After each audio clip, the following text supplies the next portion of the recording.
So are you into Rubik's Cube magic, and are you also into book tests? Welcome back to Nique Chats.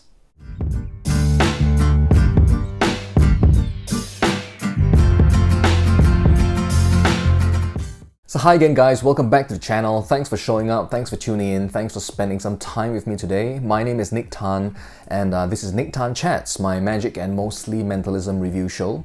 So on today's episode, I've got something quite unusual for you, I think. Okay, it's not exactly just, Rubik's Cube magic, and it's not exactly like a book test. It's a strange, interesting, I think, kind of a combination of both these two ideas. So on today's episode, I'll be chatting with you guys about something called H-Cube, all right, that is put out by French magician whose name is, and I'm going to mess up the pronunciation, but I'll do my best, Henri Beaumont. Okay, that's the best I can do, Henri Beaumont. So while H-Cube was created by Henri, okay, it's not like released by him this time round, okay? And when I say this time round, I mean that he has put this out before in an earlier version, all right? And that was a French version. This one is the English version, and it is produced by Kev G, okay, over at Rubik's Cube Magician, who is, responsible for the monster Rubik's Cube project that is Refractor. So what is H-Cube? Well, H-Cube, as I mentioned earlier, is a kind of book test, okay, that has Rubik's Cubes as its theme. So H-Cube, to me, falls into the category of the memory demonstration type of effect. Let me talk about the book, all right, what is inside the book, and I think that will enable me to explain the effects that are possible with H-Cube. So what do you get when you purchase H-Cube? Well, you get the book, all right, obviously, all right, the physical book itself. There is also a bookmark that comes along with the book. You will also be given access to the tutorials, all right, the online tutorials that are available at the Rubik's Cube Magician website. On the tutorial videos, you will have Henri, who will take you through everything you need to know about the book. He'll explain every single thing and take you through some routine ideas as well. The whole project runs for about, I think, 3.5 hours. So everything is really clear, really well explained. So let's talk about the physical book itself. So what is this book, right? It's supposed to kind of mimic or look like an actual book, right? And it does. All right, a lot of work has actually gone into the design of this book. So what this book is kind of like about is, it says, The Great Solutions of Legends. And it's written by, I can't pronounce this, Benoit Roumain, okay, which it occurred to me is an anagram of Henri Beaumont. Okay, so little nice touch there. So this book actually begins with like a history of the cube. It talks about solving the cube. It talks about cube notation as well. And then come the main pages, okay, which look like this. Okay, and I'll explain what's on each of the pages as well. So for example, we turn to one of these pages here. It will give you the name of the cuber. Okay, so for example, this is Ria Byung-yun, okay, from the Republic of Korea, and it will give you a configuration, okay, of a cube. It will talk about an orientation, okay, over here. It will talk about the number of moves, okay, so the stats over here indicate like 15, right? This indicates the number of moves that it took this particular cuber to solve this configuration. Then it talks about the time as well, okay, 4.98 seconds to solve the cube, okay, so this is a really fast Korean. So what you're able to do with this book is a spectator would be asked to call stop, perhaps. Okay, so you riffle through the book, they call out stop. Okay, so obviously this is done like away from you. They call out stop over here. They open the book up, and then they call out the name of the cuber. From there, you can reveal everything on the page. You can tell them the orientation of the cube. You can tell them the number over here. All right, 16, 6.48. All right, the timing that this cuber took to solve the cube. You can also kind of regurgitate the entire algorithm as well that is needed to solve the cube. Well, up to this point, I've been mentioning that the spectator calls out the name of the cuber, and then you're able to tell them all the information on the page. There is another method okay, to perform the effects in the book. Okay, this is really my preferred method. I like it a lot, but I can't do it well. Okay, I can't do it well, and I'll explain why, towards the end of this video. One of my favorite effects in this book is actually the cube matching effect. So I'll try to perform the effect for you here, all right? I'm not sure if I can pull it off, but I will do my best, okay? So same thing, what happens is you flick through the book, spectator calls out stop anywhere, and from there, you place the bookmark in the book, all right? And you hand the book to them. So for now, I'll just clip it over here. And then from now, what happens is you take a Rubik's Cube and you start to turn the cube, okay? Now I'm going to start to turn the cube just off screen, okay? Because I don't want to reveal, too much about the moves, all right? And then what happens is you display the cube to them, and when they reopen the book to that page, you will see that you have actually matched the order of the page that they've stopped at.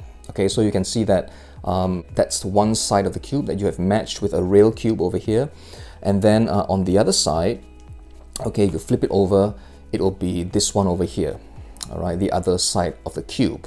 Okay, so in effect, you have managed to have the spectator flip to any page. They don't tell you any information, okay, and it can really be any page. And from there, you start turning the cube, and then you're able to match the order of that cube that is on the page that they've stopped at, all right? And not only that, you are also really quickly able to solve the cube as well. But that is the effect, all right? Those are the effects, rather, that H cube will allow you to perform, okay? So, the spectator, they turn to any page. It can be done hands-off as well. You hand the book to the spectator, they turn to any page, they call out the name of the cuber. You can tell them that this cuber took 19 moves to solve this configuration. This person took 8.9 seconds to solve this configuration. And then you can take out a real cube. Again, sight unseen, right? You're not looking at the page.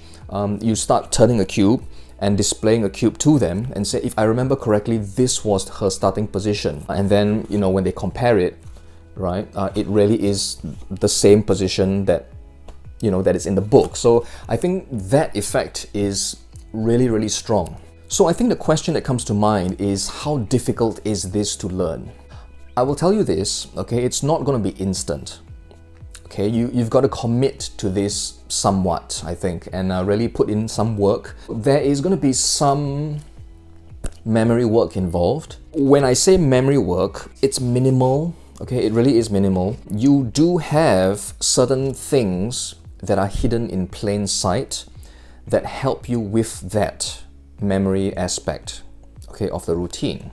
You have a bookmark, and you also have the design of the book itself.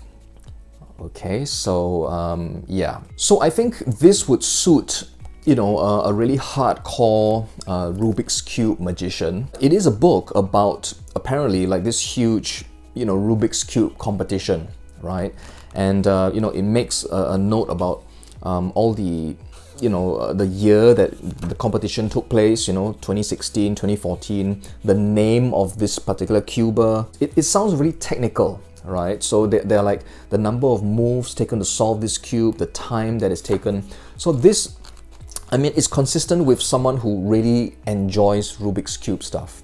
It's got the look and the feel of a real kind of a statistics kind of a book. To perform memory feats with this, I think it's quite believable, I think. The effects are unbelievable, okay, but I think it is believable that someone who enjoys Rubik's Cube stuff would have a book like that. So as I mentioned earlier, I prefer the second method for getting the book to work. Now, if I were to perform this effect, I would probably just do the cube matching effect. I like that effect a lot. I like the method, that is used to perform it. However, I can't do it well because I am red-green colorblind. Yep. So to me, red and green, all right, look really, really similar, okay? And it's really difficult for me to tell the difference between red and green at a glance, okay? Particular shades of red and green especially, to me, they just look the same. So the method, okay, that is involved here will require, well, a really quick action.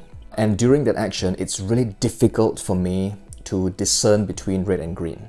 Okay, so unfortunately, that method won't really work for me that well. But if you are not blessed with color blindedness, like me, all right, then I think that would work really, really well. Okay, again, remember, there are like 100 pages in this book. You flick through to any page, they call out stop, you hand the book to them like that, and you're able to replicate the cube that is on that page.